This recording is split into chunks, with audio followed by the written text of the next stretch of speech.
Cette seule photo de l'honorable Samy Badibanga Ntita suffit à traduire l'idéal pour lequel il s'est toujours battu, bec et ongle, le respect de la Constitution.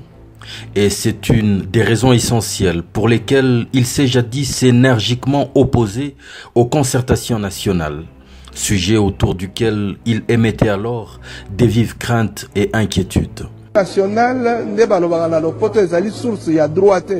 ezali loi te makambo ya concertation nationale. Soki balingi comme loi, il fallait que même ma résolution na kati assemblée bimisa loi. Mais bango bake bavandi entre bango, basololi entre bango, babimisio ya bango ba résolution. Maintenant bangi ba imposer ngo na mboka mobima.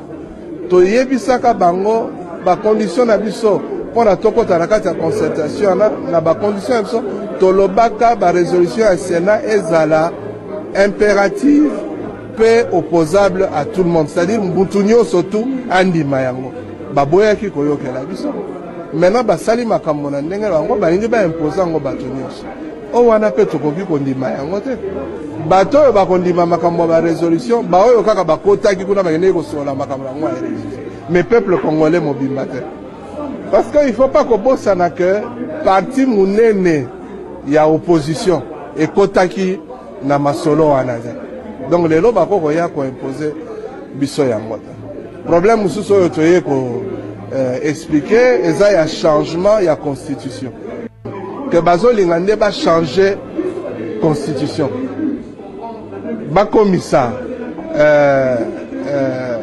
mandat ya président de la République et l'on a 5 ans et comme on a 7 ans. Président de la République, bah élire l'issoussou na suffrage universel direct et comme on a second degré, c'est-à-dire na niveau il y a parlement. Et puis bah mandat à président de la République est comme illimité. De cette même manière, parce que la démarche et les intentions étaient similaires, il s'était opposé également à la tenue d'un dialogue mais d'une majorité. La livraison de Jeune Afrique du 9 février 2016 l'atteste en titrant « RDC Congo, faut-il vraiment dialoguer ?» Samy Badibanga refuse. Pourquoi refuser le dialogue proposé par le gouvernement? Il répond « Nous voulons le dialogue, mais à certaines conditions. Le pouvoir doit au préalable s'engager à respecter la Constitution, en ce qui concerne notamment la durée et le nombre des mandats. Nous souhaitons également que soit nommé un médiateur neutre qui superviserait le processus. Or, ce n'est pas ce que le pouvoir propose. » L'honorable était tellement lucide qu'il prévoyait même comment les choses risquaient de se passer en 2016 et au-delà. En tout cas, il n'y a aucun signal qui montre qu'en 2016, Kabila ne va pas se représenter comme le prévoit la Constitution. Le régime en place a bien senti que les gens n'en voulaient pas du tout d'un changement, en tout cas de Constitution, de l'article 220, qui prévoit un seul mandat pour le président de la République, renouvelable une seule fois. Et donc aujourd'hui, avec les concertations, qu'est-ce que nous observons? La tactique est plutôt d'essayer d'ouvrir une transition, ce qui permettra à M. Kabila de se représenter parce qu'il n'aura pas terminer son mandat, ou alors tout simplement d'essayer de repousser les élections qui doivent se tenir en 2016, de les repousser de 2 ans et pourquoi pas de 3 ans. C'est plutôt vers ça que nous sommes en train d'évoluer. À ce que je sache, d'après les informations que j'ai, on voudrait mettre en place un programme minimum commun de gouvernement, et que ceux qui auront mis ce programme comme minimum commun de gouvernement au sein des concertations puissent participer à un gouvernement qu'ils appelleraient un gouvernement de consensus pour pouvoir gérer la République. C'est tout simplement, ces concertations, comme je le disais, un appât financier et un bradage de responsabilités.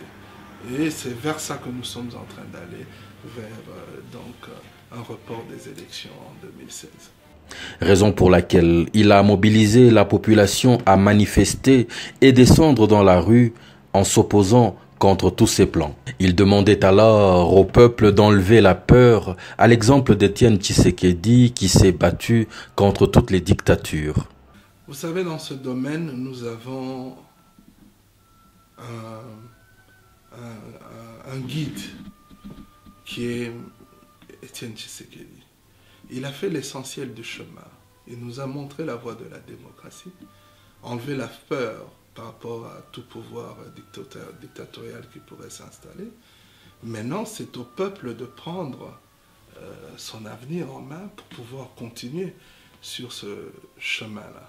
Effectivement, les partis politiques doivent éduquer les masses et leurs membres pour pouvoir respecter la Constitution et se battre là où il le faut.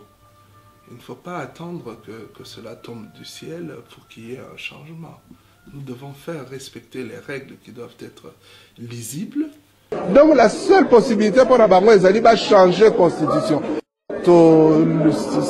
La population congolaise mobimba base à la vigilance pour la kotala ba manœuvre wana oyo ba politiciens bazolinga baya nango ekoki koboma mboka. L'histoire a pris une vitesse particulière aujourd'hui. On a transformé l'hôtel, le palais du peuple, en camp militaire pour empêcher le peuple à participer à une séance publique au palais qu'on veut bien appeler le palais du peuple. Aujourd'hui, les députés ont pris leurs responsabilités, mais demain, ça sera la population qui devra prendre ses responsabilités.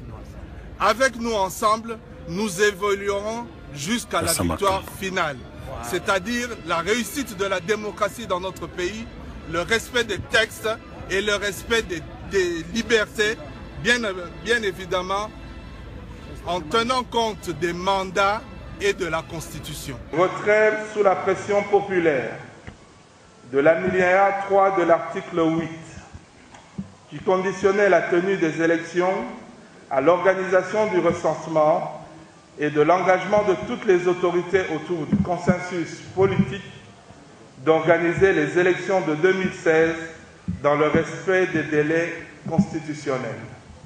Nous mettons en demeure la Commission électorale nationale indépendante, CENI en sigle, et plus particulièrement son président, de publier sans délai un calendrier global et consensuel reprenant toutes les opérations préélectorales et électorales dans le strict respect des échéances prévues par la Constitution en 2016. Nous devons à tout prix faire respecter le calendrier. Ça devrait être l'une des résolutions majeures de ces concertations. Le respect du calendrier électoral. Là, c'est même l'appropriation par le peuple, si vous voulez, de la démocratie et du respect des institutions. On le verra d'ailleurs lui-même, l'honorable Sami Badibangan Tita, dans les rues de Kinshasa, exhortant des jeunes à brûler des pneus et à résister contre Kabila.